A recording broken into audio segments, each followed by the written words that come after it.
Hey everyone, and welcome to today's Explainer. Today we're diving headfirst into one of the most fascinating culture clashes happening right under our noses, the massive divide between Generation Z and baby boomers in the workplace.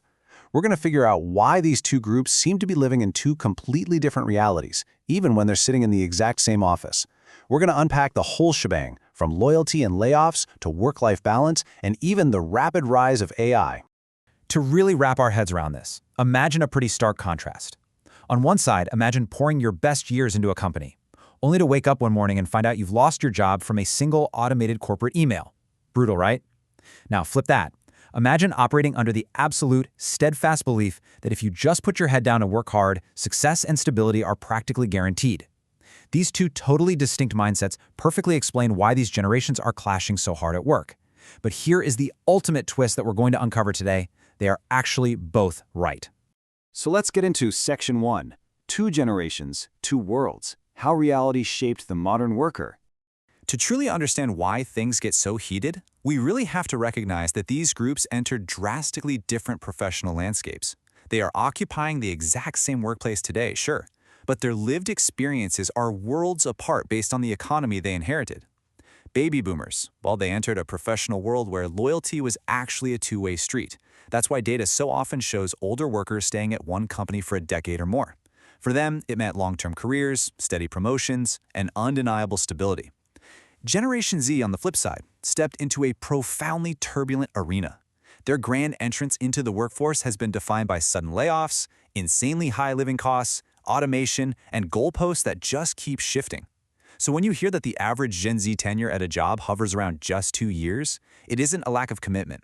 They're just reacting completely logically to the hand they were dealt. And that brings us to one of the most stubborn workplace myths out there right now, the idea that younger employees simply do not want to work. We hear it constantly, right? But when we actually dig into their underlying motivations, a totally different picture emerges.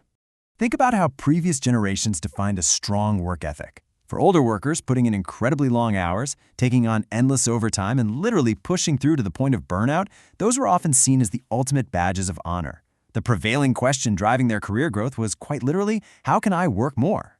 It was a sheer volume game. Time in your seat directly equaled your value to the company. But when we look at the younger demographic, they aren't avoiding work at all. Actually, they are fundamentally redefining it. They're looking at the intense burnout of the generations that came before them, and they're using modern tools to ask if that sacrifice is really worth it. So instead of asking how to work more, they're asking, how can I work smarter? They realize that technology has completely changed what productivity looks like. Grinding out a 12-hour day doesn't inherently mean you're producing better results anymore. You can see this exact tension playing out right now in the huge debate over the work week. Some people fiercely advocate that a 4-day week increases focus and drastically reduces burnout. Meanwhile, others argue that traditional success fundamentally requires putting in more time than your competition. But here's the thing. This whole debate between a 4-day schedule and the traditional 5-day grind, it isn't actually about counting the days. It's a much deeper debate about whether modern companies should be measuring the raw hours you spend at a desk or the actual tangible results you produce. So this massive shift in how work is measured naturally begs the question, what about the employer-employee relationship? For previous generations, staying with one employer for decades was universally considered the absolute safest, smartest move you could make. But today, we have to seriously ask if that kind of unconditional loyalty even exists anymore. The modern worker looks at corporate loyalty through a much more skeptical lens, and honestly, for good reason. A lot of young professionals have literally watched their parents lose pensions after decades of dedicated service, or they've seen their own colleagues dismissed overnight because of some sudden corporate restructuring. When a company could just pivot and wipe out entire departments with a single memo, employees naturally become cautious. They protect themselves. In today's workplace, unconditional loyalty is pretty much a thing of the past. Trust now has to be actively earned from both sides of the table. Which brings us to a massive wild card. Section 2. The AI uncertainty factor. The challenge neither generation expected. Beyond those foundational differences in loyalty and time management, there is a giant new variable throwing a wrench into absolutely everyone's plans: artificial intelligence. It isn't just changing how we do our jobs today, it is completely dismantling the very idea of a predictable career path. In the past, you could map out a trajectory over a couple of decades. Today, We are right in the thick of rapid AI disruption, and looking forward, it's creating massive anxiety. Young professionals are legitimately wondering if the highly specific careers they are studying for right now will even exist in 10 years. That heavy cloud of uncertainty shapes every single career decision they make, making long-term planning feel, well, almost impossible. Let's move on to Section 3, what workers actually want, moving beyond the paycheck. So, in a world defined by sudden restructuring and wild AI disruption, how do companies actually keep their teams together? While a competitive salary will always matter, the reality of the modern workplace is that money alone just isn't enough to retain top talent anymore. It really comes down to balancing personal and professional needs. Yes, workers absolutely want career development and learning opportunities, that's a given, but they equally demand basic respect, honest leadership, protection of their mental well-being, and flexible schedules. The takeaway here is profound.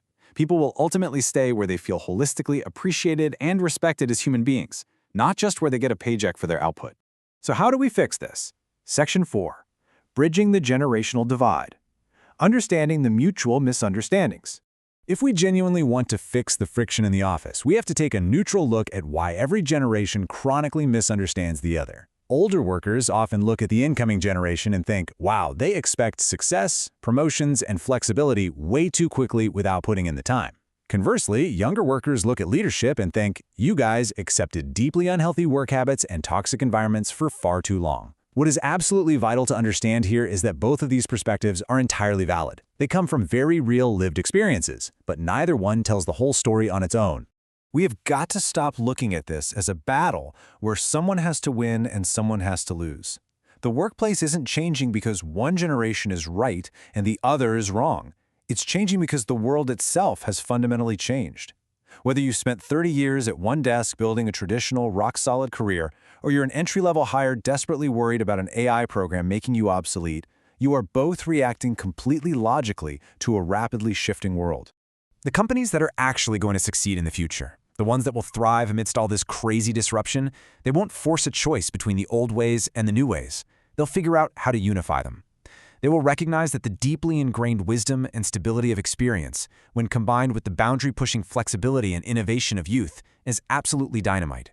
They are strongest when they work together. As we wrap up this explainer, I want to leave you with something to chew on. As you think about your own career trajectory, your daily habits, and all the different people you collaborate with every single day, you have to ask yourself, how are you going to bridge this gap tomorrow? Will you cling to the way things used to be, or will you actively combine experience and innovation to shape the future of your own workplace? Think about it.